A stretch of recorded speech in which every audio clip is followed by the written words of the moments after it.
this topic makes me uncomfortable, which is probably exactly why I need to talk about it, and which is probably why you need to hear it as well.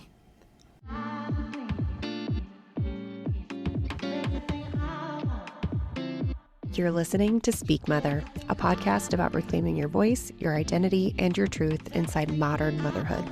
I'm your host, Shannon Warner. Let's get into it.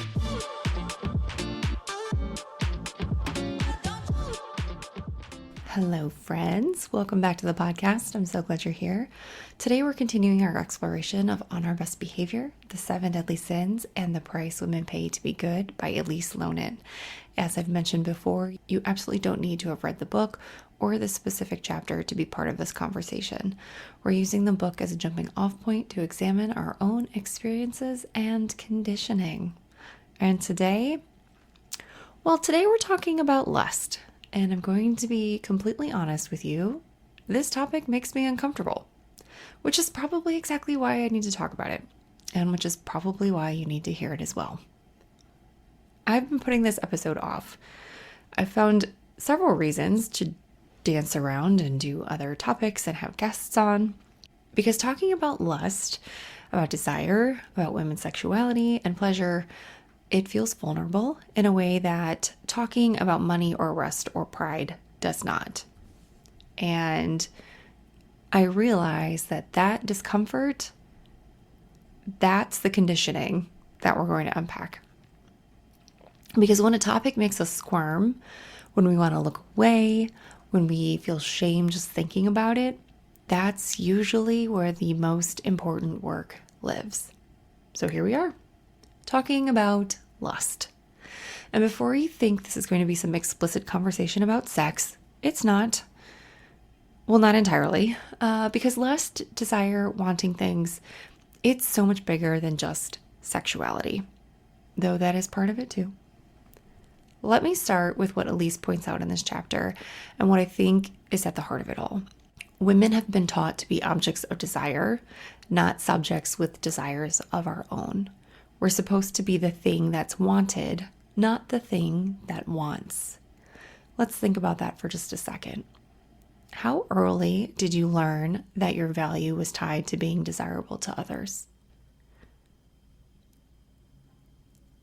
How early did you learn that actually having desires of your own, sexual or otherwise, was somehow wrong, selfish, or too much? For women, and especially mothers, wanting things feels dangerous. We're supposed to be selfless. We're supposed to put everyone else's needs first. We're supposed to be grateful for what we have and not ask for more. And when it comes to pleasure, to enjoyment, to things that make us feel alive and embodied and fully human, that part feels particularly selfish sometimes, doesn't it? Here's what I've been thinking about as I've been wrestling with this chapter. When we deny our desires, all of them, not just the sexual ones, we deny our full humanity. We become smaller versions of ourselves. We become what Elise calls sexual objects, static receptacles, rather than full, complex, wanting, needing, desiring human beings. And that shows up everywhere. It shows up in how we move through the world, in what we allow ourselves to want, in how we take up space, and whether we speak up for ourselves, and whether we ask for what we need. I think about this in the context of motherhood and how we get this message that good mothers don't have desires. Good mothers are selfless. Good mothers put their children first, always, in every situation. And yes, our children's needs matter deeply. We know that. But what happens when we completely erase ourselves in the process? What happens when we teach our daughters, through our example, that women don't get to want things? That we don't get to go first? That pleasure is selfish? That desire is dangerous? Because that's what we're doing. When we deny ourselves, when we apologize for taking up space, when we feel guilty for wanting more than just survival, we're teaching the next generation that this is just what women do. We sacrifice ourselves on the altar of everyone else's needs.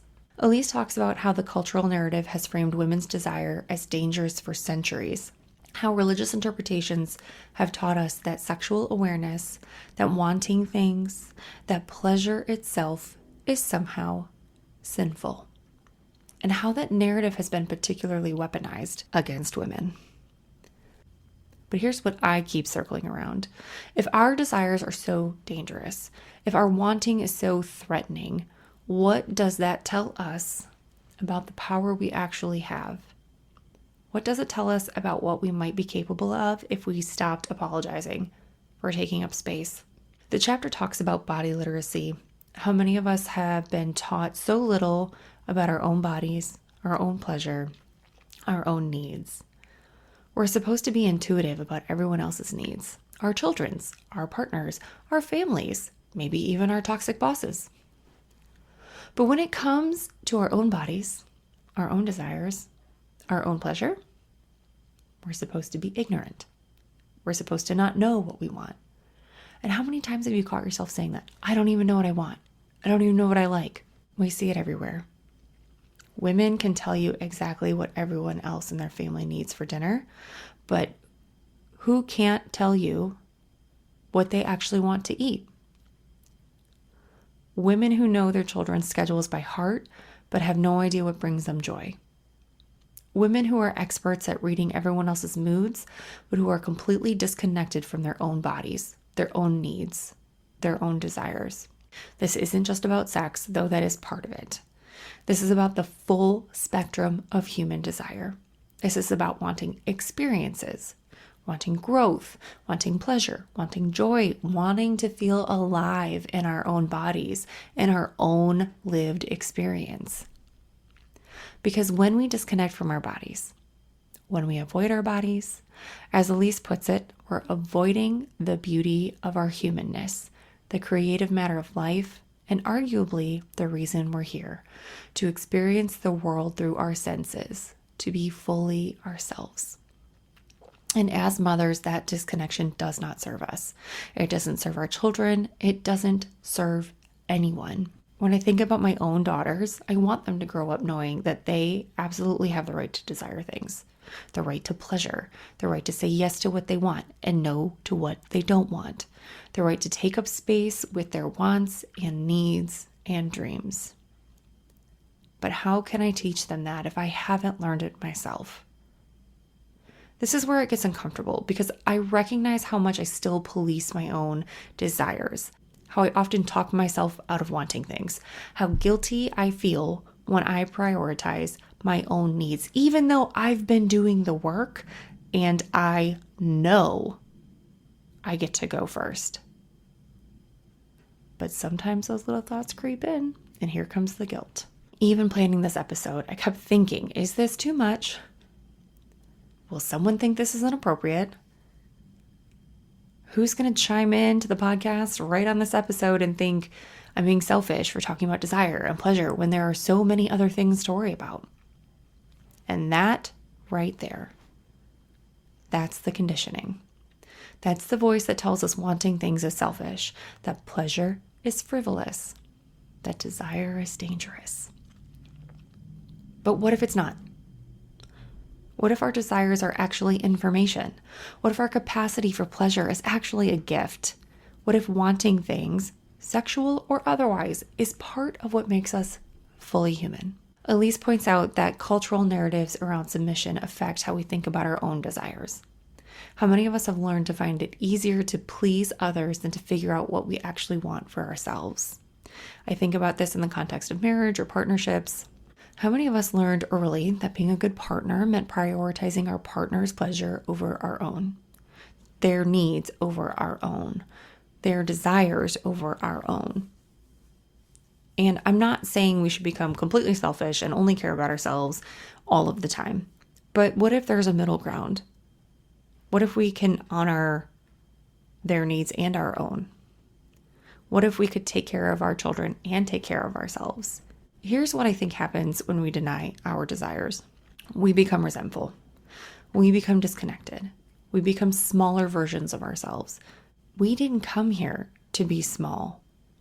We came here to have the fully lived experience in this lifetime. Playing small, being small, doesn't serve anyone. When we're disconnected from our own bodies, from our own pleasure, from our own desires, We can't be fully present for the people we love. We can't model what it looks like to be whole, complex, desiring human beings. And our children are watching. They're learning. They're absorbing our relationships with our own bodies, our own desires, and our own pleasure. So what would it look like to reclaim this? What would it look like to see desire as sacred rather than sinful? To see pleasure as a birthright rather than something we have to earn. We talked about this with rest. What if pleasure is the same way? I obviously don't have all the answers. I'm still working through a lot of this myself, like with every other topic we've talked about on this journey, and I'm still uncomfortable with a lot of it. But I do know that the growth happens in that discomfort. I think it starts with getting curious about our own resistance. Where do we shut down? Where do we disconnect? What messages did we receive about desire, about pleasure, about what's appropriate for women to want? And then maybe it's about starting small. Maybe it's about noticing what brings us joy and not apologizing for it. Maybe it's about asking ourselves what we actually want in small moments throughout the day. Maybe it's about reconnecting with our bodies. Not in a sexual way necessarily, but in a way that feels good. Movement, touch, sensation. Take your time, rub it in your hand cream, for crying out loud. Maybe it's about teaching our children that wanting things is normal and is human and is good. That pleasure is a part of life, that their bodies belong to them, that they get to decide what feels good and what doesn't. And maybe eventually it's about reclaiming our right to desire. All of it, the full spectrum of human wanting, needing, and longing. Because when we show up as whole, my friends, whole, desiring, embodied human beings, we give permission for everyone else around us to do the same. So before we close, I want to leave you with a few questions to sit with. As always, these aren't homework, just invitations to get curious. Where do you notice yourself disconnecting from your body? Where do you notice yourself disconnecting from your desires? What messages did you receive growing up about women and desire? About pleasure? About what's appropriate to want? And what would change if you gave yourself permission to want things, all things, without apology? Just sit with those, notice what comes up, and that's enough. We only have 2 more sins left in this series, so I would love to hear from you. What would you like to hear about on this podcast? What topics are you craving conversations around? What questions are you sitting with that you love to explore together? There'll be a link in the show notes where you can reply and let me know. I read every message, and I would love to know what's on your mind and heart right now. And if you're building something with your voice, or you've been circling the idea for a while, I offer focused podcast strategy sessions. It's 60 minutes where we cut through the noise and get clear on what you're actually building and what your next steps are. If that would feel supportive, the link is in the show notes. Thanks for being here, especially for this vulnerable conversation. I love you, and I'll see you back here next week.